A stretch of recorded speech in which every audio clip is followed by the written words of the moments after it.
नमस्कार, मैं फरीदा गजल और आप देख रहे हैं एक न्यूज़ 24।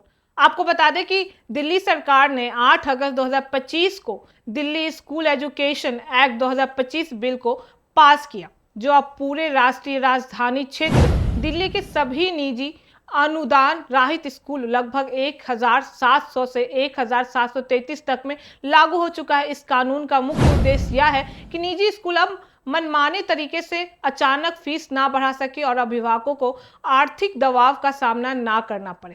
अक्सर देखा गया है कि निजी स्कूल बिना उचित कारण फीस में भारी बढ़ोतरी कर देते हैं, जिसमें मध्यम वर्गीय और आम परिवारों को बच्चों की पढ़ाई जारी रखना मुश्किल हो जाता था।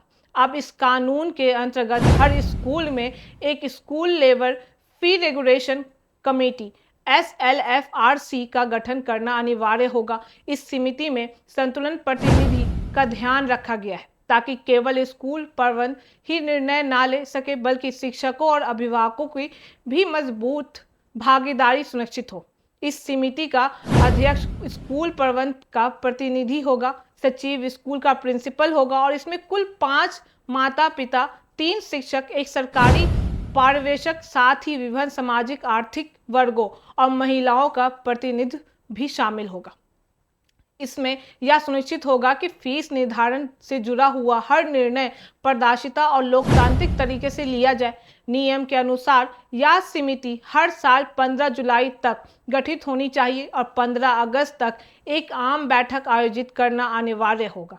आपको बता दें कि फीस बढ़ाने का प्रस्ताव इस समिति से ही शुरू होगा और फिर यह जिला डिस्ट्रिक्ट लेवल कमेटी तक पहुंच जाएगा, जहां 30 जुलाई तक समीक्षा की जाएगी। इसके बाद सितंबर तक फाइनल अप्रूवल की प्रक्रिया पूरी की जाएगी। अगर किसी कारण वे 45 दिनों के भीतर निर्णय नहीं लिया गया तो मामला सीधे अपीलीटी कम्युनिटी के पास चला जाएगा ताकि समय पर समाधान निकाल सके। इस कानून की सबसे बड़ी खासियत यह है कि अब अभिभावकों को वीटो पावर मिला है, यानी अगर फीस वृद्धि उन्हें अनुचित लगती है तो वे इसे रोक सकते हैं। इसमें स्कूलों पर सीधा दबाव बनेगा कि वे बिना ज़रूरत के फीस ना बढ़ाएं। अगर किसी स्कूल ने नियमों का उल्लंघन किया, अनुचित शुल्क वसूला या समिति के फैसले को पालन नहीं किया तो उस पर भारी जुर्माना लागू किया जा सकता है, जिसकी रकम 1 लाख से 10 लाख तक होगी। इतना ही नहीं, अगर स्कूल ने अतिरिक्त लगाई गई फीस वापस नहीं की तो उस पर डबल या ट्रिपल जुर्माना भी लगाया जा सकता है। बार बार उल्लंघन करने वाले स्कूलों को भविष्य में फीस बढ़ाने की अनुमति नहीं दी जाएगी और उनके प्रबंध पदाधिकारियों को आयोग भी घोषित किया जा सकता है। इस कानून ने शिक्षा निर्देशक डायरेक्टर ऑफ एजुकेशन DOE को बेहद शक्तिशाली अधिकार दिए हैं, जिससे अब DOE के पास सब डिविजनल मजिस्ट्री जैसे अधिकार होंगे, जिससे वे स्कूलों के बैंक खाते फ्रीज कर सकते हैं, उनकी संपत्ति जब्त कर सकते हैं और ज़रूरत पड़ने पर कठोर प्रशासनिक कार्रवाई भी कर सकते हैं। बता दें कि इसका मतलब यह है कि अब स्कूल प्रबंधन कानून तोड़कर नहीं बच पाएंगे।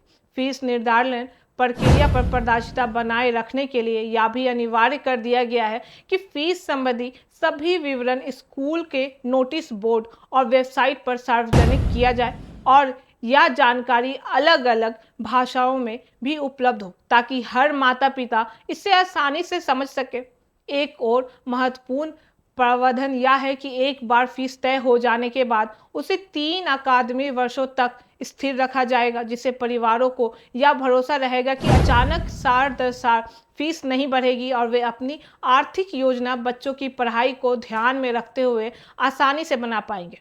इस पूरे कानूनी ढांचे का मूल संदेश यही है कि शिक्षा कोई व्यापार नहीं बल्कि एक अधिकार है और सामाजिक कल्याण का साधन भी है। सरकार चाहती है कि स्कूल और अभिभावक आपसी विश्वास के साथ आगे बढ़े और बच्चों की पढ़ाई बिना आर्थिक दबाव के पूरी हो सके। हालांकि इस कानून को लेकर राजनीतिक विवाद भी हुआ और विपक्ष का कहना है कि कुछ प्रावधान निजी स्कूलों के पक्ष में भी जा सकते हैं, जैसे कि अनिवार्य ऑडिट प्रक्रिया को हटाना, शिकायतें दर्ज करने की प्रक्रिया को कमजोर करना और प्रबंध समितियों को अपेक्षा से आर्थिक अधिकार देना। बता दें कि आलोचकों का मानना है कि इससे स्कूल कहीं ना कहीं अपने पक्ष में नियमों की वैशाखा कर सकता है। फिर भी ज़्यादातर विशेषज्ञों और शिक्षा से जुड़े लोग मानते हैं कि यह कानून दिल्ली के लाखों परिवारों के लिए बड़ी राहत लेकर आएगा।